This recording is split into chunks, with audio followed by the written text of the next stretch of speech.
प्यारे बच्चों, जो कुछ करना था कर लो, अब्बू आ रहे हैं। राम राम सारे भैया ने।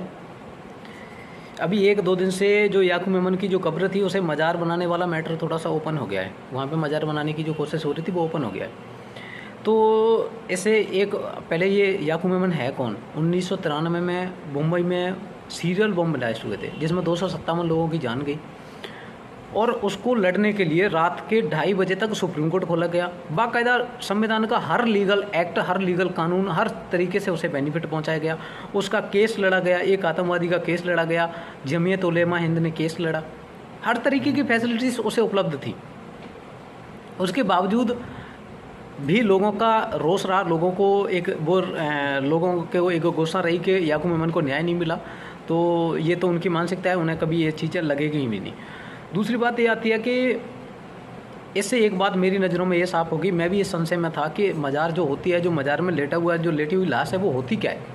उसने ऐसा क्या किया होता है जिससे के लिए उसे मज़ार बना दिया जाता है? वहाँ पे मेले लगने, बहुत सारे प्रोसेस होते हैं। वहाँ पे हिंदू भी अपना माथा टेकते हैं, दंडवत प्रणाम करते हैं। उन्होंने अपने कभी माँ बाप को दंडवत प्रणाम नहीं किया होता, लेकिन उसे करते हैं।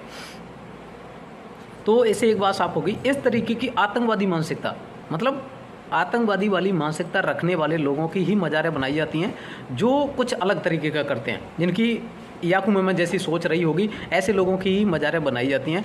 इसलिए अमेरिका हमसे ज़्यादा स्मार्ट निकला, उसे ज़्यादा इस चीज़ की समझ थी कि ये लोग इसकी भी मज़ार बना देंगे, जो कि ओसामा बिन लादेन था। तो उसने उसे ज़मीन उसमें समुद्र में दफना दिया। उसकी लाश ही नहीं मिलेगी तो उसकी मज़ार कैसे बनाएंगे? ये चीज़ उसने हमसे ज़्यादा एडवांस निकला और बहुत अच्छी तरीके से वहाँ की राजनीति थी वो पकड़ थी। तो उन्होंने वो समझते हैं, पूरी दुनिया जानती है कि मज़ार किन लोगों की होती है, इन लोगों की सोच क्या है, आतंकवादी क्यों बनते हैं और जिहाद क्या है, पूरी दुनिया को पता है। लेकिन इस पर लोगों को, नेताओं को बोलने के लिए एक सेकुलरिज्म दिखाना पड़ता है, एक अलग तरीके का लेवल की चीज़ें दिखानी पड़ती है कि अगर हम ऐसी बातें नहीं करेंगे तो हमें कोई नेता नहीं समझेगा। तो जिन्हें नेता बनना है वो नेता बने।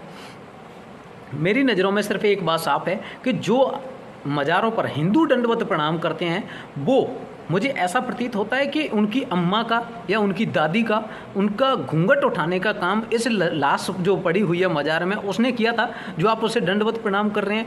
तो ऐसे लोगों को अगर वहाँ पे जाके जो दंडवत प्रणाम करते हैं, मेरी नज़र में तो उनके लिए एक ही उपमा है कि अगर आप इस तरीके के, आप इन्हीं के वंशज हो, आप किस तरीके की मानसिकता लेके चल रहे हो, एक आतंकवादियों की मज़ारों पर आप दंडवत प्रणाम कर रहे हो। ये मज़ार जो बनती हैं उनके पीछे, उनके बीच में जानिए कि उनमें चीज़ें हैं क्या? वो जादू टोना है? ऐसा कुछ कर देते हैं वो कि वहाँ पे जाने से घुटनों का दर्द ठीक हो गया, किसी को बच्चे नहीं हो रहे, बच्चे हो गए। सबको पता है मज़ार के अंदर क्या है, वो उसके खुद का कुछ बस में नहीं है, वो आपको दवाई दे करेगा।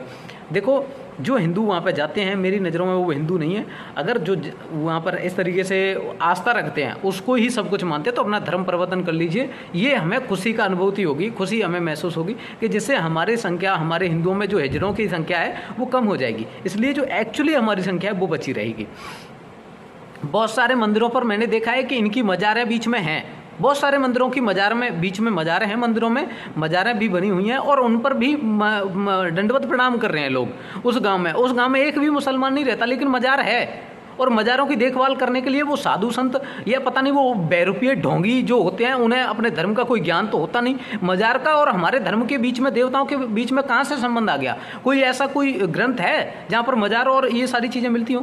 कहीं भी नहीं है। लेकिन फिर भी पूज रहे हैं, गाँव के भी लोग पूज रहे हैं। मैंने भी उन लोगों से बात की तो बोलते हैं नहीं ये तो पुराने ज़माने से आ रही है। पुराने ज़माने से कोई चीज़ें चल रही हैं तो आप भी उसी तरीके से चलोगे। पहले तुम्हारे बाप दादा घोड़ी से और बैलगाड़ी से चलते थे, अब आप बाइक कार से क्यों चल रहे हो? अब पहले भी चलो ना बैलगाड़ियों से।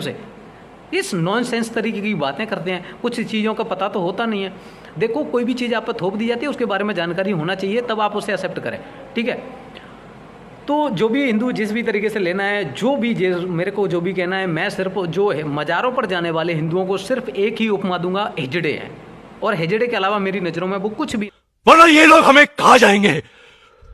मयूर विहार के सैकड़ों घरों को खा जाएंगे ये लोग। और करना है तो इनकी कौम का सफाया करो। That's what we want. Bloody democracy. Bloody भी नहीं है। जिससे जो कहना है कहे, मेरा जो भी करना है करे। जय श्री राम, जय बाबा की।